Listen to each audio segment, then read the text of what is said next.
Welcome to Health IQ, a podcast from the Coy County Health Council. In this podcast, we are exploring a variety of health topics that affect our community and probably yours too.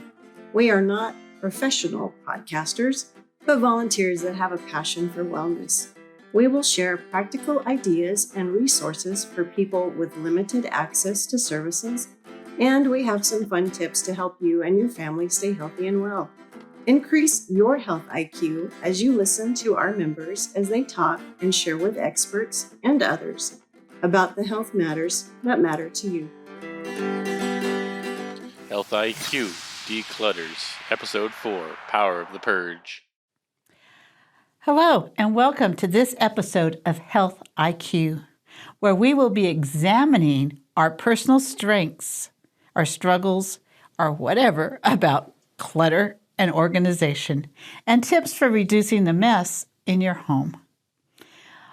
With me around the table today is Annie McCauley, and I am Brenda Bishop. Our film crew today is Joyce Runyon, Patricia Crook, and Bobby Hockaday.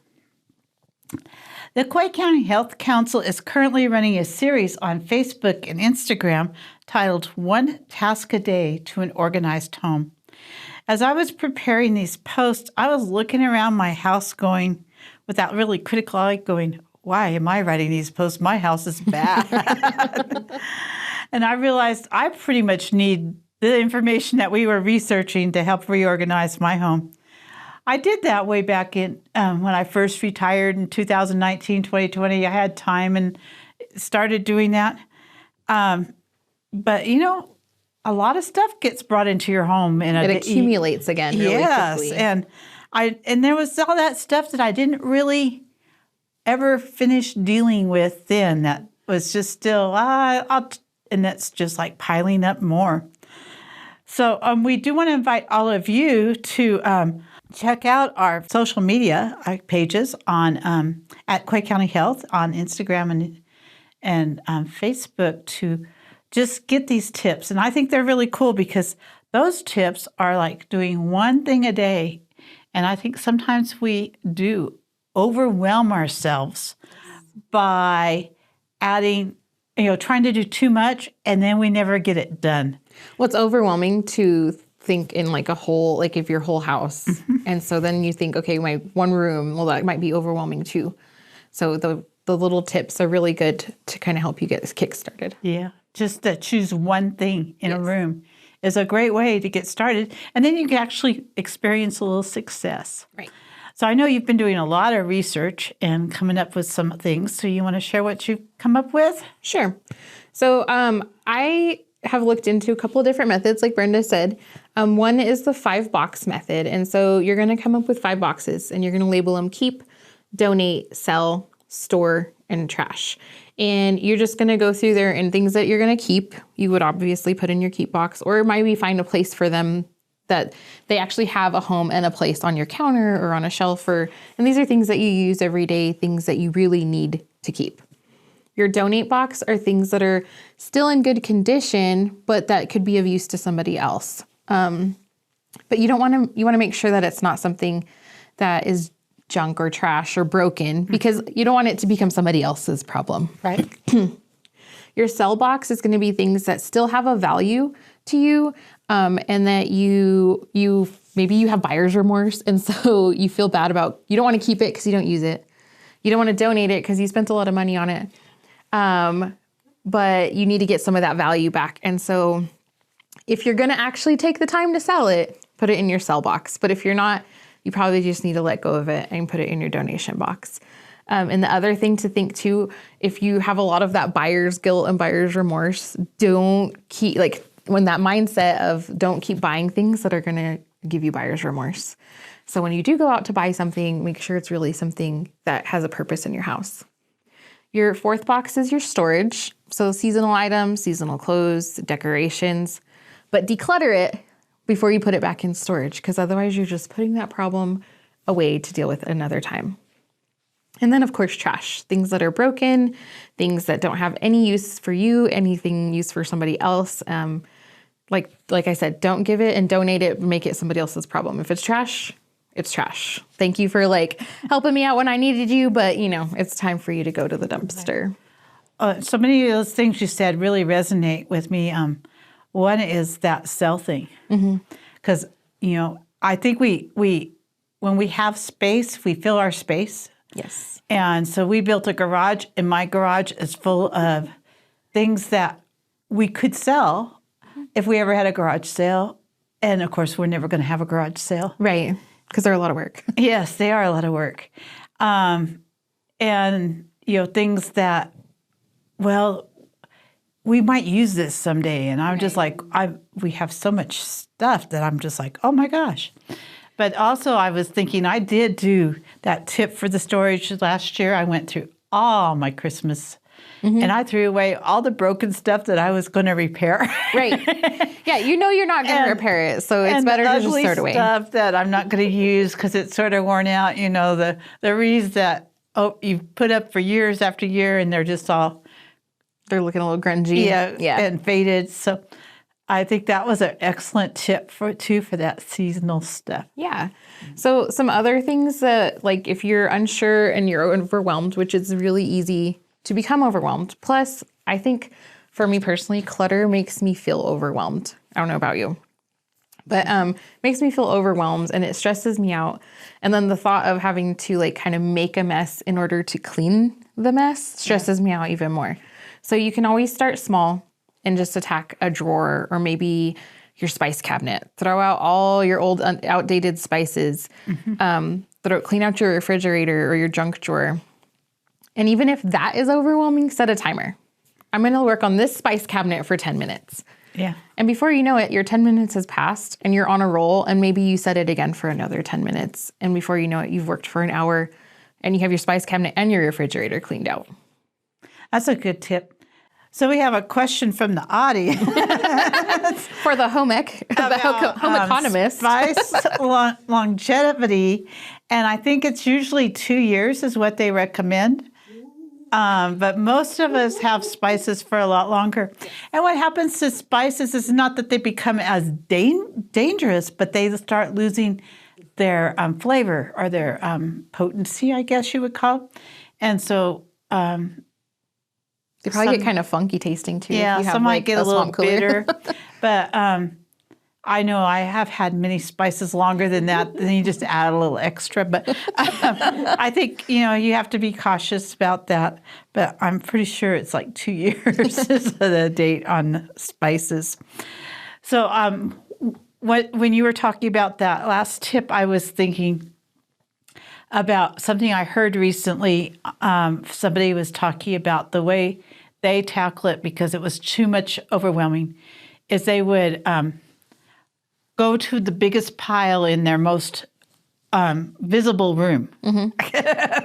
So that's where they were starting, in the biggest pile in the most visible room. And they'd pick up an item and they'd say, okay, where does this go? And if it had a spot and it was just out of place, they immediately took it to that spot and put it away. Right. If it didn't have a spot, then they'd say, is this item broken?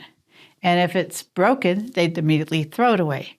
No piles, no boxes, because they realized that they would do the box thing and never take care of the boxes. Right. Then they would say, okay, if it's not broken and it doesn't have a place, if I needed to find this item, where would be the most logical place for that item? Where would I go to look for it? And if they could think of that, they'd go put it away right away. If they couldn't, then they had to examine, is this item actually important for me? Right. And is it really need to be in my home? And if not, do I donate it or sell it, or as you said? And this person didn't do the sell thing, but she had a donation box that she added to every day and took once a week to donate. That's really smart. Wasn't that a cool thing? And I thought, but her big tip was, I didn't ever make piles of, so say things went to, I didn't make this pile that goes to this bedroom, and this one that goes to the bathroom, this goes to the kitchen. I didn't put make it away those right piles away. Because then I would have to keep Because I that's never the making got a the mess, pile moved. right? Like you're making a bigger mess. Like you're Right. taking this mess and dividing it into a bunch of smaller messes. Right. And then she never got she'd run out of time and never got, but every day she'd That's really walk in smart. and do a few things a day, you know, a few items a day, whatever. But before you knew it, things were much better. Right. And then she could see progress in the main room and the big pile, and she'd move to the next. And When you probably start feeling better in general, like you're feeling more peace. So then as you feel more peace, like you're able to attack bigger areas and maybe work for longer.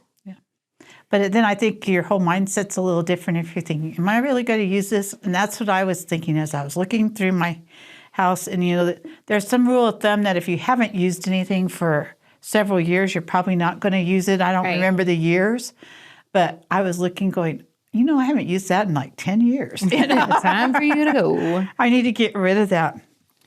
So I was doing some research in a book called Clutter's Last Stand. An old book. I've had it a long time. And I actually remember going to the man's presentation before I bought the book. And he was talking about the cost of having clutter and stuff. Having our stuff costs us money. Right. Even though not the cost of buying it, but just the cost of having it around. Or even some people buy storage units to store, and so that would be more. And he used a rule in business called 80-20. Have you ever heard of 80-20? So this rule says that in any given category of items, if you sort them by value, the 80% of the value will only come from 20% of the items. So in his theory, we probably only use about 20% of our stuff, and 80% of the stuff is just occupying space. That makes sense. That was his theory. Now, I'm not sure that is for everybody, but he thought if we could get rid of 40% of our clutter, we could be 10% more efficient in everything we do. Right. Well, I read a thing like on that like we're not meant to manage a whole lot of stuff. And so the more clutter you have, like you're having to manage it because you have to clean it or you have to dust it or it's in the way of actually maybe getting things that are going to be of use to you. And so I always like have that, like when I'm trying to declutter, I always think of like, I need less to manage because it'll cause me less stress then because then I know I don't have to come home and clean that and dust and move things around. Right. And so I was thinking about people who retire and they like downsize into a small apartment or an RV. And really they had to put that rule into effect. Right. To decide what was most important for them in order to be able to have what they wanted for comforts. But I thought that was interesting to think about those kinds of things. But as I was looking around my home, I was thinking, oh, even my laundry room is full of clutter. There's cleaning supplies I don't use. There's a lot of cobwebs. Don't use those Because, you know, you're not in your that often. But, I mean, there's things I might have tried and not used that I mean, I could probably get rid of 10% at least of the stuff in there, maybe more. And it's a very tiny space. Right. And so then I was looking at my makeup today. Makeup's a big one, and you should declutter it often, and because it does have like a date, you know, a use by date. You know, you don't want to be reusing mascara too long or eyeshadows where you get an eye infection. Because they have, you know, bacteria from your hands or your body or whatever.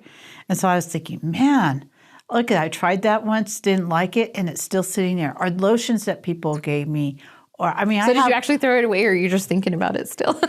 Well, I am actually thinking about it because I was hurrying this morning. Ah, gotcha. But that's on my goal for in the next couple of weeks to actually go through that whole personal items, makeup thing. And it would probably not take very long. You probably set a timer for 10 minutes and make a huge dent in it. Oh, yeah. It'd probably take me a half hour max. But, you know, I was just thinking, you know, I could get rid of that and that. And I had done it before, but someone gave that to me. And that's a whole nother thing. Right. I have so much trouble getting rid of things that people gave me. Right.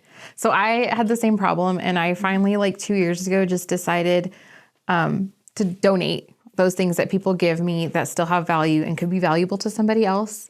And I can't feel any guilt about it because they were just doing it out of the kindness of their heart. Once they give it to me, it's mine to do what I want with, and I'm going to donate it to somebody else because it's become a burden. Right. And if you think about it in that way, they were doing it to be kind. They didn't want it to become a burden. Correct. But And I don't think they ever meant it to be a burden. So that's like that mentality you have to have, and it's okay to give it to somebody else or to even throw it away if it's of no use anymore. But that's where I get all these little lotions. And you throw them in your purse and actually use them. Well, some are a little big, but I just have this pile, and I'm just like, wow. And then but are things that you, like you said, you've spent money for, and it's just like, oh, but it might still have a little value. But if we get in that habit of sharing with others, that can really, it can help. It helps a lot. So I had one other thing, and I saw a thing where people use a trash bag a day, and you just have that mindset of, I'm going to take this trash bag today. This bag is going to be filled with trash. And so you go around your house, fill it up with whatever items could be considered trash. Or maybe you pick like Tuesdays and Thursdays are donation items, and you go through and you fill those bags, put them immediately in your car, and immediately that day or the next day, take them and drop them off. Because you don't want to drive around with them for a month before you make it to the donation item, because I've done that before. oh, yes. Then you're like, what's this trash bag? Oh, that was donation items. So sort of along that same lines, I always try to, when I switch my seasonal clothes out, actually try to take a large portion out of there because anything you didn't wear that season. Well, or a lot of times since I've had a career change, of course, then we didn't wear anything but sweatpants for a while, right? But I have I want to keep a few nice things, but I don't have to have nice clothes and it as much anymore. And I would like some new stuff. So right, but you need to make room. Right. So I've been trying to be more about getting rid of some of that old stuff. And I still have plenty of those things around because I had stored clothes under the bed in bags that I never have pulled out for a long time. Probably well past time to just let those go. Yes, it is. And I just need to get out there and maybe check them and wash them because I think I should donate them clean. Yes, probably be nice. I think it's important to remember that you have to decluttering is an all the time thing. It's not a once a year thing. And it becomes easier once you've decluttered. If you are constantly working at it, you're constantly, like if you see something that's trash, if you see something that is of no use anymore, just donate it immediately and not wait until it's all overwhelming. And also to be kind with yourself because it's just a constant work in progress. I think we live in a world where things are so accessible, like with ordering online or running to the store, that we have that habit of like, oh, this is cool. And then buyer's remorse, or we just really didn't need it or didn't use it. So we just need to either both try to cut back on those purchases is okay. And once it's of no use, go ahead and let it go. Well, and that whole broken thing especially applies to our kids and donations. We would spend, I don't know, a couple times a year in each kid's room a whole day until the kids are crying and I'm frustrated going through everything, drawers and toys and getting rid of all the broken stuff. Would be sacks and sacks of it. It's amazing how fast toys break. Yes. And the trash. But then always having several sacks of donation stuff too because they outgrow them. And keeping up with kids' clothes is tough. It is. So what I've actually started with my son since he was just turned 4, about every 6 to 8 weeks, we go in his room and we pretty much dump all of his bins out. And I make him pick up every item and tell me, like, is this something you play with? Are you going to keep it or are we going to give it to another kid?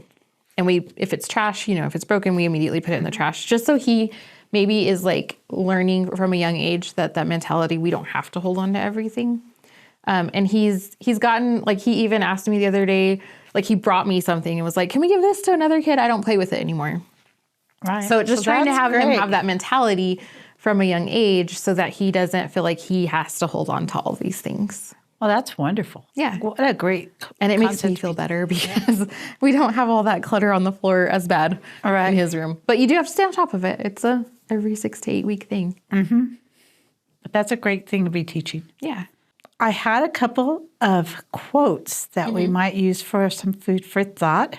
And I sort of like this one. Clutter is the physical manifestation of fear that cripples your ability to grow. So thinking that no matter what is cluttering us, if it's negative thoughts, if it's physical stuff, it keeps us from being able to grow and meet our full potential because we have all this stuff in our way. I agree completely. And trying to get over that. So that was sort of my thought for and that I didn't write down who said that quote, but I thought it was a good quote. It is a good quote. I picked one too. And mine was happiness is a place between too little and too much. And it's a Finnish proverb. Oh, Because that's sometimes, good. yeah, like you think, oh, declutter, like I have to live a minimalist lifestyle, which is totally not feasible for probably the majority of people. But you don't have to just be like overloaded. Like you need to find your happy place. You don't have to live that like I love that. Marie Kondo lifestyle, of only the minimal. But find what's like comfortable for you and stay there and maintain that. That's great. Yeah. So this has been fun. It has It's been. got me sort of motivated. I think my first goal is we have a table in our kitchen because we now eat more in the dining room, great room, that I have allowed to become very cluttered, full of appliances and stuff. And if I could get that would be so nice to have that table free. It'd probably make you feel better every time you walk in there. Yeah. So that might be after my makeup. Yes. And lotions. Well, I'm going to attack my junk drawer because my junk drawer is just out of control. It almost doesn't open. I'm ashamed to say. I do have to say I had success. I bought some little drawer organizers and did mine well over a year ago, and it's still in pretty good shape. Oh, that's good. See, you're maintaining it. 'Cause when you Yes. maintain it, it makes it way easier. So this has been fun. Thank you for joining us today as we hope you found some motivation or just learned a tip that's going to help you get a little more organized or decluttered for the new year. We invite you back to next week, our next episode. It's not next week, but our next episode where we'll be talking about the history of vaccines and how they have prevented many illnesses and deaths in our children since the 1800s. And be sure to Follow us on Facebook, Instagram, and YouTube at Quay County Health. Yes. If you have any questions or comments, please email us at healthiqpodcast@gmail.com. Have a great day. Thanks for joining us today. Special thanks to our guest contributors, Annie McCauley, Podcast Committee Chica Coordinator. Our host was Brenda Bishop, QCHC Coordinator. Podcast crew included Director Robert F. Hockaday, producers Robert F. Hockaday and Joyce Runyon. Video crew was Patricia Crook. Music provided by David Morris. This podcast was made possible by a New Mexico Department of Health Better Together grant. Thank you for joining us today.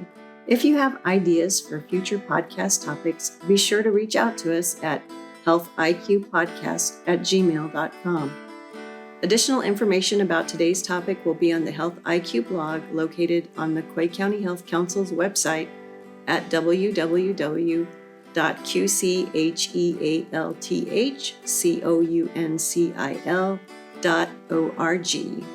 Be sure to follow the Quay County Health Council on YouTube, Facebook, and Instagram at Quay County Health. This podcast was created solely for educational and entertainment purposes. It is not intended as a substitute for advice from a healthcare or mental health professional.